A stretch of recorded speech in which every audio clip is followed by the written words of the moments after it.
tour guide to wealth, Anthony. So, last time we were talking about simple paths to wealth and how to start savings. So, today we're going to go back and talk about inflation, also known as the hidden tax. So, today, inflation is currently around, averages around 2 to 3%. But as you know, the Federal Reserve has been printing a lot of money lately, trillions and trillions of dollars. So, inflation is bound to happen. It's going to happen. It's a hidden tax. It always happens. It's been happening since money has been printed. It's something that you can't avoid, but it's something that you can plan for. So, some things that you can know about inflation is there's 4 types. You have monetary inflation, you have price inflation, you have wage inflation, and then you have asset inflation. So monetary inflation is exactly what it sounds like. The more money you have, or the more money that's in circulation, the less effective it is in the economy. For example, a dollar in 1980 will not buy you the same thing it will in 2020, as you know. Remember when you were younger or when you were a kid, you would go to the store and maybe buy a soda for maybe, I'm going to age myself, maybe for a quarter. Now that same soda is going to cost you 65, 70 cents, maybe even $1.25, depending where you're at. So that's one type of inflation right there. And then another type of inflation is price inflation. Just what I'm just talking about. When you go to the store and the store owner, they know that the product that they have is very good, they're going to increase that price because they know that you're going to continuously buy that product. So that's called price inflation. And then we have wage inflation. When the job that you have, when that job is in demand, but it's so little people in the field, they can increase that wage.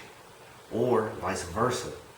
If you have too many people in that field and you know that it's easy to get in that field, for example, service workers or cashiers, there's everywhere you go, there's a cashier.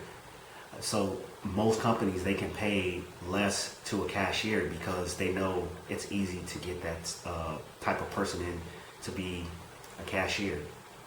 So then you have asset inflation. Unlike goods and services, this type of refers to bonds, shares of stock, and derivatives such as real estate and other capital goods. So later on in some of our other lessons, we're going to talk about bonds and stocks. I've touched on them before, and later on I'll link you to a path where you can read about, where you can watch about ETFs, and I've touched on this before.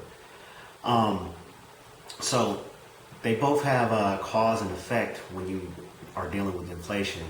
The action that is caused can change the price, and the effect, the item is typically referred to as inflation or deflation. So that's what we've been talking about this whole time. So inflation is defined as pretty much basic supply and demand. The less availability there is, the more demand for that product. For example, I like clothing. Some of you maybe know about Supreme. So Supreme puts out products, but only in a limited amount. So that drives the demand for Supreme through the roof. So they can charge exorbitant amounts of money because they have so little supply.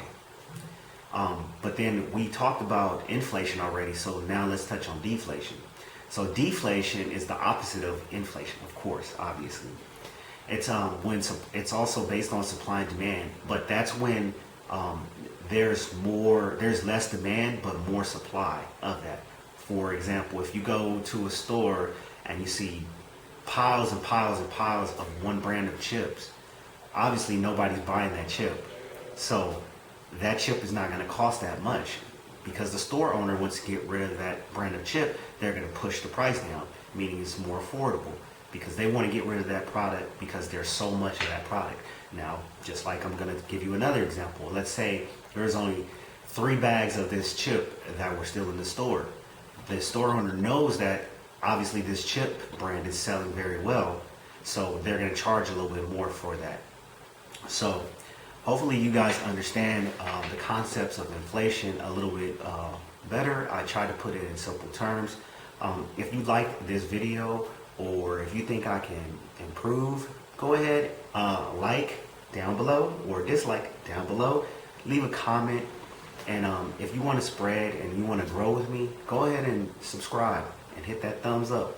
And hopefully we'll see you next time on Military Fi. And like I said earlier, if you want to read, or if you also like to listen, go ahead and check out my video on ETFs up there, or just spread the word. So, like I always like to say, keep your wealth in your pocket and soldier up.